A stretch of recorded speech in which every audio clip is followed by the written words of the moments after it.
Okay, you guys, today we're going to learn a bunch of good stuff. So let's just get into it. First of all, I want you to remember this.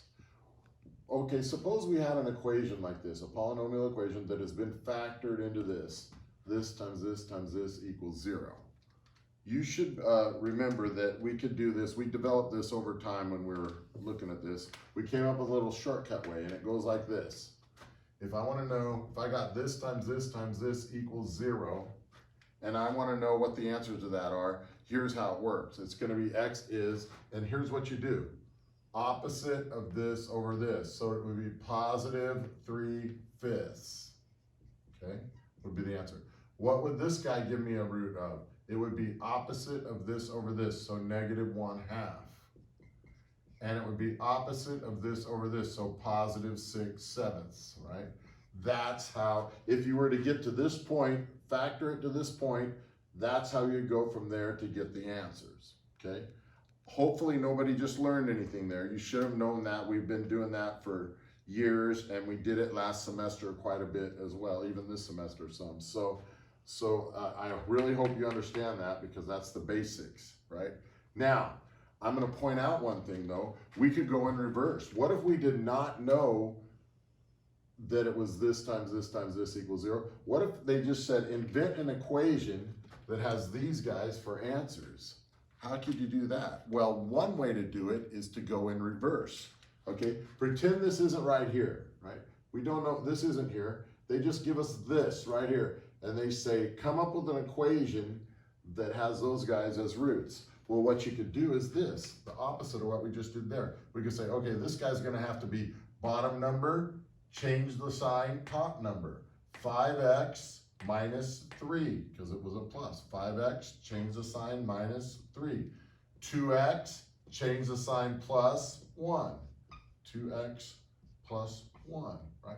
7x, change the sign, minus 6. So, notice we didn't even know that. If we just started with these and used that pattern, we could get to this point, right? We did, even if we didn't know that already. So that's the thing. What if it was just a number? What if it was x equals 2 and 5? Well, then you would go x minus 2, right? Because you'd have to change it. X minus 5. Those are the two factors that would give those two guys as roots. Okay, so that's one option. That's a trick we have in our bag of tricks. Okay, I'm going to show you, we're going to use that a little bit later on. Also, I'm going to show you this. I'm going to actually remind you of this.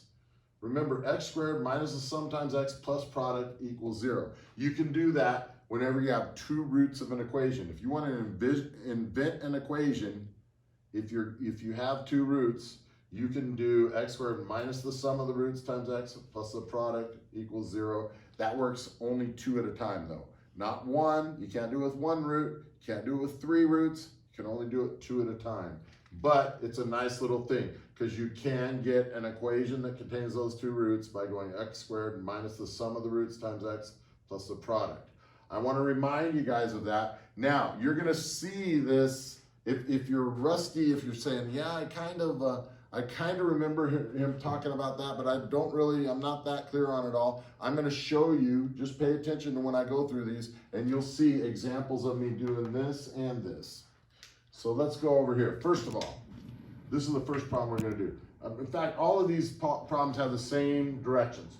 Find a polynomial equation with integral coefficients having the given numbers as roots, okay?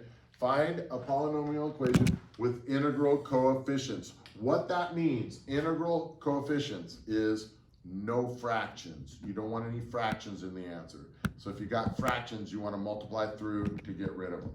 And I'll show you that. You'll see a few examples of that. But that's what integral coefficients means, no fractions. Okay, now we're going to start with this one. Find a polynomial equation with integral coefficients having the given numbers as roots, 3, -5, and -2/3. Okay, now there's 2 ways you could do this. Okay, I'll show you the one way, but then I'm going to do it a different way.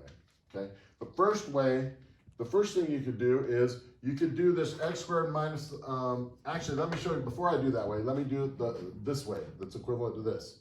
I can create 3 different factors that have these guys as roots. For instance, I can go x minus 3, that will contain that guy. I could go x plus 5, that will have that guy. And I can go bottom number times x, change the sign top. So 3x plus 2 equals 0. That is a polynomial that will have those 3 guys as roots. And then I would have to, of course, FOIL it out. Then that would give me another trinomial and multiply it by that and crank it all out. I'm gonna end up doing that when I do it the other way, but that's one way you can do it. Just multiply this times this times this, that'll do it, okay? The other way, the way I'm actually gonna work it out is this. I'm gonna use the x squared minus the sum times x plus the product equals 0. Remember, that only works on 2 roots at a time. I have 3 here. So one of them is going to be left out. I can only do this with 2 roots. So if I'm going to do this, here's what I do. If I've got fractions in as one of my roots, I'm going to turn that into 3x plus 2. I'm going to do it like this. The only time I really do it like this is if I have fractions, right? Then you can turn this into 3x plus 2, because you're either going to have to turn this guy into like x minus 3 and then combine these guys together by sum and product. But then I would rather add and multiply these 2 integer numbers rather than the fraction number. So I'm going to leave the fraction as 3x plus 2, the factor that goes with that. And I'm going to do this guy, x squared minus the sum times x plus the product. So here we go.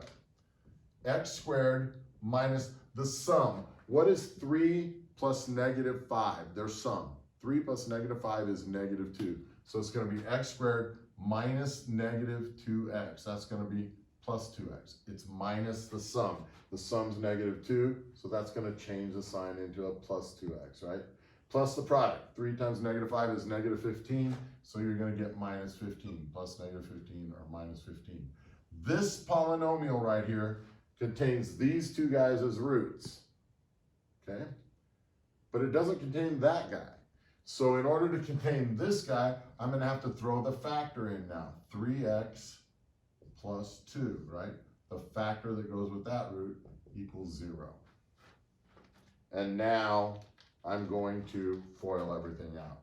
I'm going to do 3x times this, and this, and this. So 3x times x squared is 3x to the third. 3x times 2x is plus 6x squared. This times this is minus 45x, okay? Then the next step is to take positive 2 and times it by this and this and this. So 2 times x squared is 2x squared. See how I'm lining up the x squareds? 2 times 2x is plus 4x. And then 2 times negative 15 is negative 30. I lined up the squareds, I lined up the x's, I put the constant over here, the third power over here. They're all lined up nicely. Now, what do? Add them up. Here we go, 3x to the third. 6x squared plus 2x squared is 8x squared. Negative 5x plus 4x is negative 41x minus 30. And oops, equals 0. I forgot to put my equals 0. So that is a polynomial equation with integral coefficients. Look, no fractions. If I had any fractions here, I would have to, like if this was 3/5, let's say right here, right? Then I would have to times everything by 5 to get rid of the denominator. You want no fractions, so you got to multiply through by whatever it takes to get rid of the fractions. Okay, so that's that part. Okay, we've already done some like that. You probably didn't learn a whole lot there, hopefully not. But you are going to learn something now. We're going into the next section. We're going to learn something called the conjugate root theorem, and it's super duper easy. Here's how it works.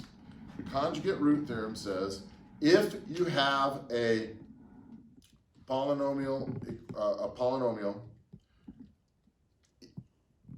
if it has a root that is complex, right, has i's in it, right, then its conjugate is automatically a root. As long as all of the coefficients of the polynomial are real numbers. That means they don't have i's in them. They can have ugly numbers like square root 2. When I talk about the coefficients, I'm talking about the numbers in front of the x squared and x to the third. Like 3x to the third minus 20x squared plus 42x minus 20. See how those are all integer numbers? Then the conjugate root theorem is going to apply. We're not doing that problem quite yet, but I just was using that as an example, right? Now, if it had square root 3x to the third, that would still be okay because that's still a real number. It doesn't have any i's in it, right? But if it said 3x to the third minus 20ix squared, then the conjugate root theorem would not apply. So if in your polynomial, any of the numbers, any of the coefficients have i's in them, the conjugate root theorem doesn't apply. Well, how often do you see coefficients that have i's in them? Pretty much never. So pretty much this thing applies just about any time. You hardly ever see a polynomial that has i's in the coefficients. So most of the time the conjugate root theorem applies. Here's what the conjugate root theorem says. It's super duper easy. Okay? It says if you have a complex number that is a solution or a root to a polynomial, its conjugate will also be a root. For instance, 5 plus, what is the conjugate? I didn't define that for you, sorry. The conjugate is basically the thing that you would multiply it by to make it into a difference of squares. What does that boil down to? It boils down to you leave the real part the same and you change the sign in front of the I term. That's how you turn it into its conjugate. So if 5 plus 8i is one of the roots, its conjugate, which is 5 minus 8i, is also a root. That's what the conjugate root theorem tells you. If you know that's a root, you get this one for free. Its conjugate has to be, right? 2 plus I. If 2 plus I is a root, then change the sign in front of the I. 2 minus I, that's its conjugate. That will also be a root, okay? If 6 minus 3i is a root, then its conjugate, 6 plus 3i, would also be a root, okay? If negative 2 minus 3i is a root, change the sign in front of the I. Negative 2 plus 3i would also be a root, okay? How about 7i? Wait, there's not even a real part. Well, there is a real part. It's called 0, right? 0 plus 7i, right? So if I change the sign in front of the I would get negative 7i. So if 7i is a root, then negative 7i. You could call it 0 plus 7i, then 0 minus 7i would be a root. Now, how about 5? 5 is what we call a real number or an integer. If 5 is a root, what else is a root? You think negative 5 is going to be a root? Negative 5 is a root? Question mark. The answer is, what do you think? Think for a second. I'm going to give you a second. Believe it or not, the answer is no. No. Just because 5 is a root does not mean negative 5 is a root. It could be by chance, but it's not necessarily guaranteed like it is with the conjugate root theorem. So you change the thing in front of the I. If you have a real number, its opposite is not necessarily the root. So it doesn't work with real numbers. It only works with complex numbers. Okay, so that's what I wanted to tell you about the conjugate root theorem.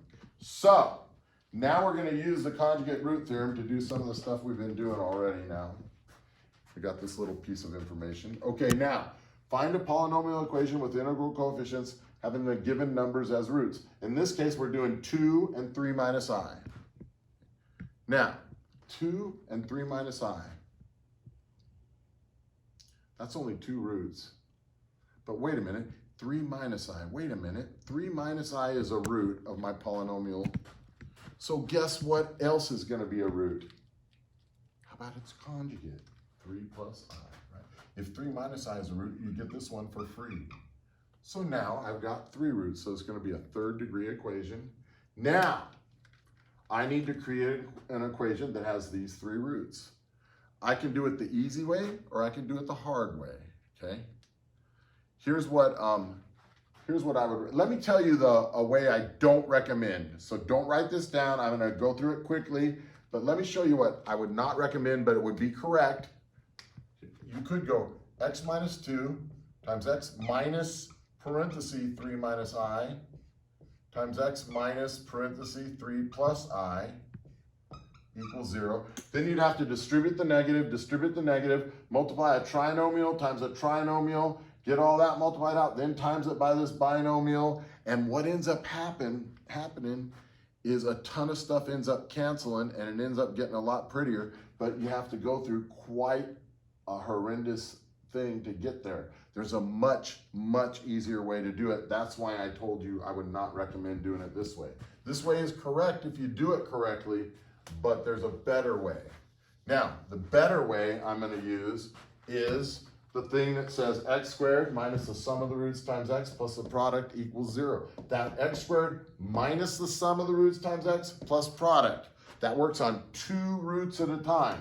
So guess what? I could do it on these 2 if I want to cause myself a bunch of unnecessary work, or I could do it for these 2 if I'm not really the brightest bulb in the pack, or I can do these 2 and it's going to make my life much easier. So it matters which 2 you pick, right? Look, if these guys are together, don't worry about the 2 right now. Just worry about these 2 guys. If these 2 guys are roots, let's figure out what their sum and what their product is. The sum is 3 minus I plus 3 plus I. Well, look, the minus I and the plus I cancel. 3 plus 3 is 6. Their sum is 6, okay? The product is a tiny bit tougher. It's 3 minus I times 3 plus I. So that's going to require foiling because it's like a binomial times a binomial. So I'm going to get this. 3 times 3 is 9. Then I'm going to get plus 3i minus 3i. And then negative times positive is negative. I times I is I squared. Now, couple things. These guys cancel. They add up to nothing. And then what is minus I squared? Well, remember, I squared is -1, so it's minus -1. Minus -1 is just plus 1. That's out to be plus 1. So this is going to be 9 plus 1, which is 10. The product is 10. The sum is 6. So what's the equation going to be? It's going to be x squared minus the sum times x plus the product, which is 10. That polynomial contains those 2 guys as roots. Now it's a 2nd degree polynomial, right?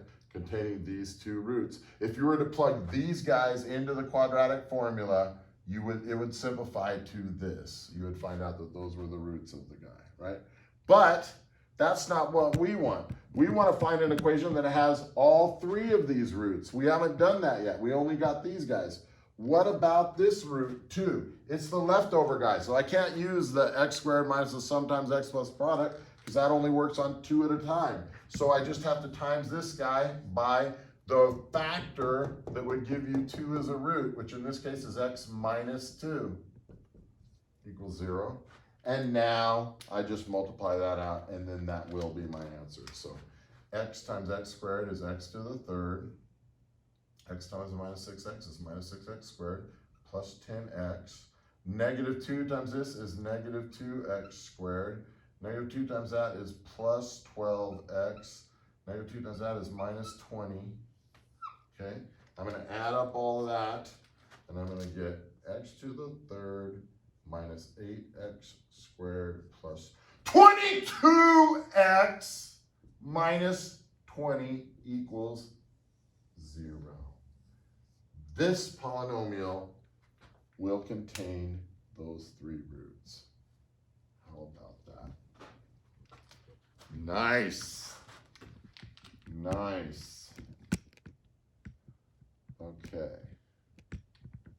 So this is like the first page of your problems on tonight's homework. I think it's 376 or something like that. This is like 380 numbers 1 through 4, okay? And this is gonna be like 380 number 20 and 21 either 20, 21, or 22, something like that. There's gonna be two problems like this as well. Okay, look what this is. They give you two complex roots, and they say find an equation that has these guys as roots. Well, guess what? The conjugate root theorem is gonna apply twice. The conjugate of this guy, 2 plus I, is 2 minus I. The conjugate of this guy is -3 plus 2I. And notice, there's two roots, and there's two roots.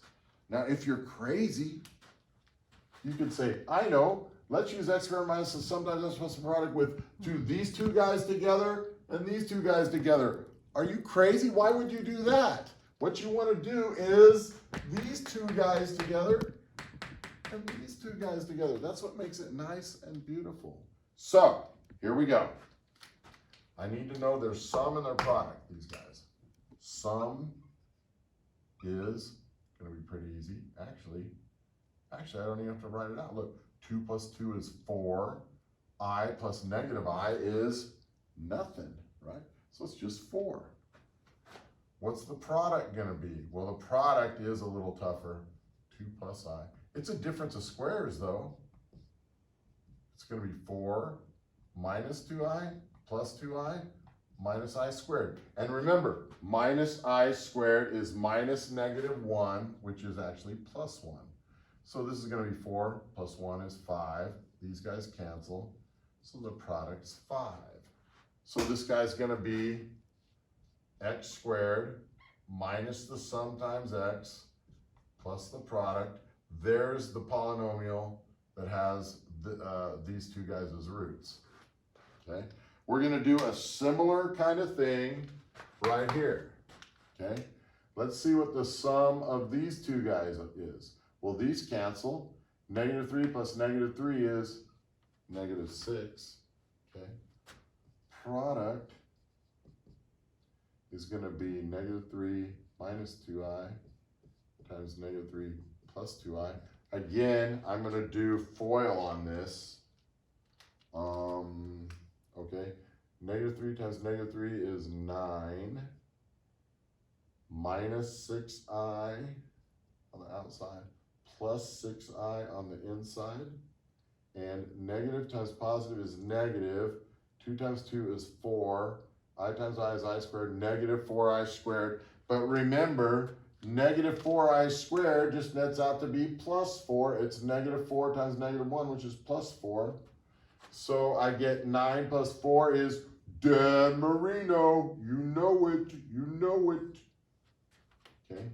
So the sum's -6, product's 13. So this guy is going to be x squared minus -6. So that's plus 6x plus 13. And it's this guy times this guy equals 0. That's going to be my overall polynomial. Now it's just a matter of distributing this stuff out and coming up with the answer. So here we go. I'm going to do x squared times each of these guys. So I get x to the 4th. X squared times that is plus 6x to the 3rd. This times this is plus 13x squared. Okay, -4x times that is -4x to the 3rd. -4 times that is minus 24x squared. That and that is 13 times 4 is what, 42? 13 times 4 is that 52? Yeah, 52 it is. Minus 52x. And then finally 13 times, wait a second. We'll slow down. 5. Yeah, hang on. I got a little off. Okay, here we go. So we've got -4x times this, -4x times this, -4x times 13. Oh, I did do it right. Okay, it was right. Yeah. -52. Now you go 5. X. Yeah, right. Now I do 5. Exactly. Now I do 5. 5 times x squared is 5x squared. 5 times that is plus 30x. 5 times that is 5 times 13 is 65. Now, add all the garbage, and that will be the answer. So here we go. Equals 0. X to the 4th, okay. 6 and minus 4 is 2, plus 2x to the 3rd. 24 take away 13, that's going to be 11. negative 11x plus 5 is negative 6x squared. Okay, negative 52 and 30 is going to be negative 22, negative 22x plus 65. Oh my gosh. There we go. Not that difficult, a little tedious, but hey, not too bad. Okay, so that is starting with roots and creating equations that contain those roots, equations that have those guys as roots. Okay, we're creating the equations.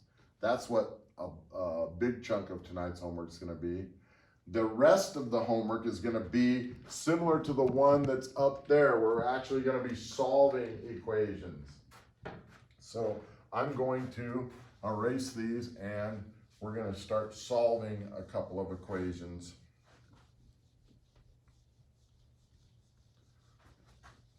Okay.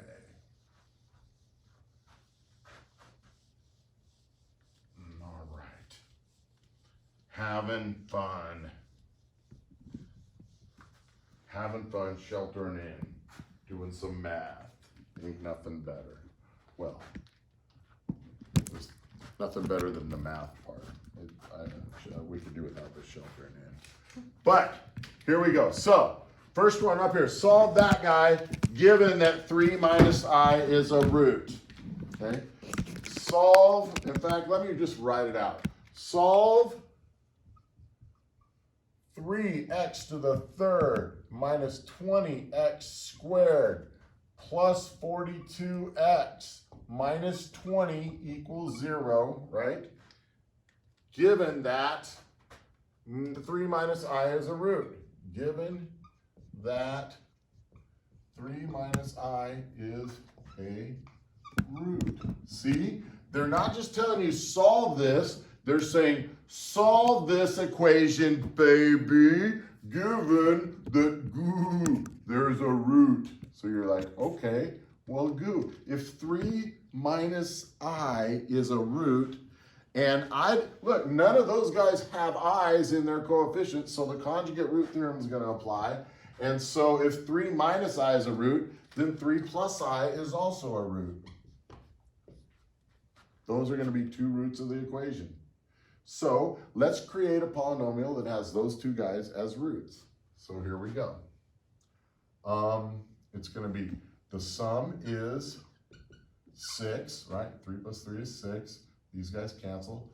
The product is going to be 3 minus I times 3 plus I. Actually, I did that already on a problem, but it turned out to be 9 plus 3i minus 3i minus I squared, which is 9 plus 1. So it is 10. We already did something kind of like that. So this polynomial right here has these two guys as roots. X squared minus 6x plus 10. That polynomial has those two guys as roots.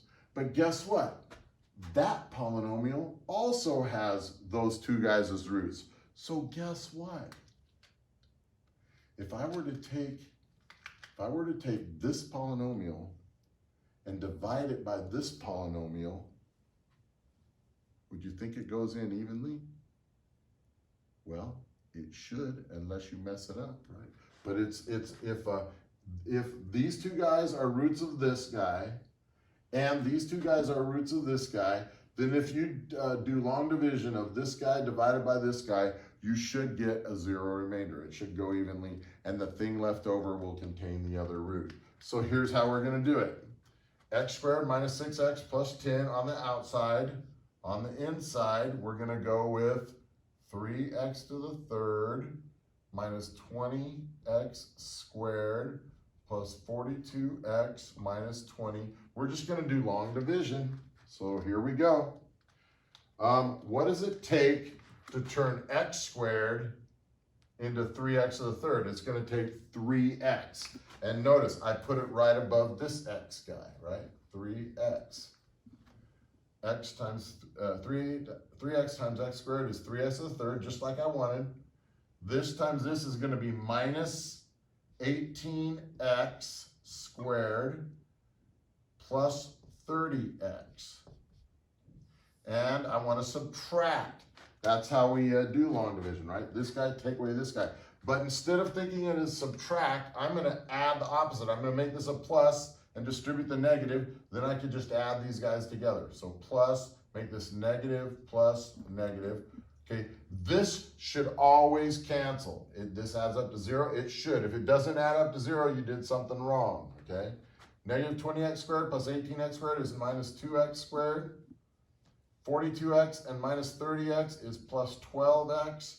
Bring down this guy, the 20, the negative 20 actually, and ask yourself, what does it take to turn x squared into negative 2x squared? It's going to take negative 2, right, times by negative 2. So that's going to be my next number here, negative 2.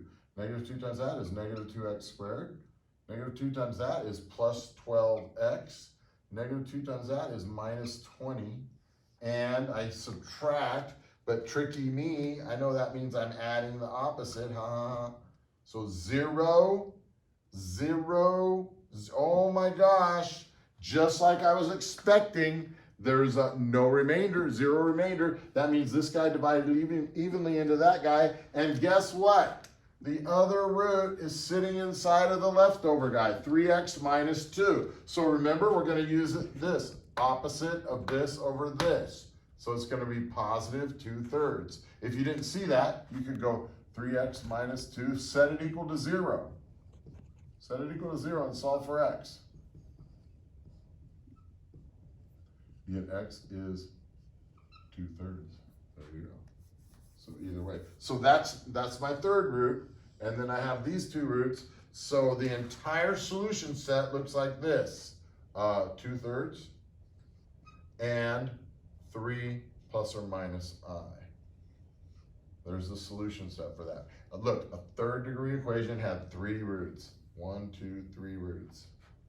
And that's how it works. A fourth degree equation has 4 roots and so on. As long as you count double roots twice and triple roots 3 times and stuff, that works. Okay, there's that. I think we got one more to go. Let's see. Yep.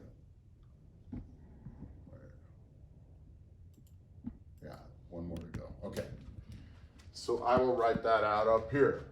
Solve this guy, 3x to the 4th minus 2x to the 3rd minus 33x squared plus 82x minus 40 equals 0. Solve that given that 2 plus I is a root. 2 plus I is a root. Well, if 2 plus I is a root, I have a pretty good idea what's going to also be a root. Its conjugate, which is 2 minus I, would also be a root. So let's do this. Okay. If 2 plus I is a root, then 2 minus I would be a root. So let's do that. 2 plus I, 2 minus I. Okay. Their sum is going to be 2 plus 2 is 4. I plus negative I is nothing. Their sum is 4. Their product is going to be 2 plus I times 2 minus I. That's going to be 4 minus 2i plus 2i minus I squared. That's 4 plus 1 is 5. Those cancel. 5. So the polynomial that contains those two guys as roots, I'll put it over here, is x squared minus the sum times x minus 4x plus the product 5. Okay, that is the polynomial that contains these two roots. Now we want to do long division of that guy into this polynomial. Now that doesn't sound very appealing. Doing long division of a 4th degree divided by a 2nd degree isn't my idea of my favorite thing to do, but you can do it. And there is one good thing about all of this. The one good thing is it will go evenly with a zero remainder because these guys are roots of this polynomial and this polynomial. So at least you can look forward to there being a zero remainder, which is very nice. Okay, so let's go. What does it take to turn x squared into 3x to the fourth? It's going to take 3x squared, and notice I put it right above this x squared. Multiply, and I get 3x to the 4. This times this is going to be minus 12x to the third. This times this is going to be plus 15x squared. Okay, subtract that, but instead of subtracting, I'm going to call it add the opposite, make that negative plus negative. Add those together. This is 0. Negative 2 and plus 12 is 10, so 10x to the third. Negative 33 and negative 15 is negative 48x squared. Bring down the next guy, 82x, okay? Then you say, hey, what does it take to turn x squared into 10x to the third? It's going to take 10x. So 10x is that is 10x to the third. Minus 40x and plus 50x. And I want to subtract, but instead of subtracting, I'm going to make it into addition and distribute the negative. That makes that negative plus negative. That's 0. Negative 48 and 40 is negative 8x. Oops, squared. This is a squared. I just didn't put it like that. And 82 and minus 50 is going to be 32, positive 32x. And then finally bring down the minus 40. What does it take to turn x squared into negative 8x squared? It would take negative 8. So that's going to give me negative 8x squared plus 32x minus 40. And we want to subtract, so that's going to be like adding the opposite, make that plus minus plus, 0, 0, 0. Sure enough, there is no remainder, so it does divide evenly. What does that mean? That means that the other two roots are hiding inside of this second degree equation. Remember, I can solve any second degree equation by quadratic formula at the very least, or sometimes it'll even factor. So that's what I like to do. I like to try to see if it'll factor first. So, and if that doesn't work, I jump to the quadratic formula. So let's see if this factors. 3x squared plus 10x minus 8 equals 0. So 3x squared would be 3x, x. 8 could be a couple of different things. I'm going to put all the possibilities. Could be 4 and 2, or do the flip-flop, 2 and 4. 8 and 1, or 1 and 8. Let's see. I need the o's to subtract to be 10. Let's see. So 6 and 4 add to be 10. If that was a plus 8, then this would be the right way to do it. But they don't subtract to be 10, so it's not those guys. 12x and 2x, which does work. Look at that. 2x there, 12x there. They do subtract to be 10x. So that's what it's going to be. 3x, 2, x, 4, different signs, bigger one plus. Not bigger number, but bigger oi. 12 and 2x. 12x and 2x. We want the 12x to be positive, so this has to be a plus out here. This is the 12x. This is a minus. And equals 0. So x is 2/3, opposite this over this, and negative 4. Those are my other two roots. So what is the entire solution set? Here it is. It's these two roots, 2 plus or minus I, right? Those are the original ones, or they gave us one of those. They gave us a 2 plus I. We figured out the 2 minus I by conjugate root theorem. And then we have 2/3 and negative 4. There is the great and mighty answer. And that's how that works. That I have to say, that was a little bit of work. You know, it wasn't the funnest problem in the world, but it's not that bad, really. I mean, it is a little bit tedious, a little bit boring, but Hey, that's why they're paying us the big bucks. So anyways, let me show you the homework. Here's what the homework's gonna be. Okay, page 376, 21, 23, 25, 27. I want to point out one thing about that page. In fact, number 25, I want to tell you about number 25. I don't have it right in front of me, but one of them, they refer to a double root. The first thing they say is like -2 is a double root, or -5 or something is double they have next to it. That just means it's a root 2 different times. In fact, let me look it up so I can tell you exactly what it says so that we have it clarified.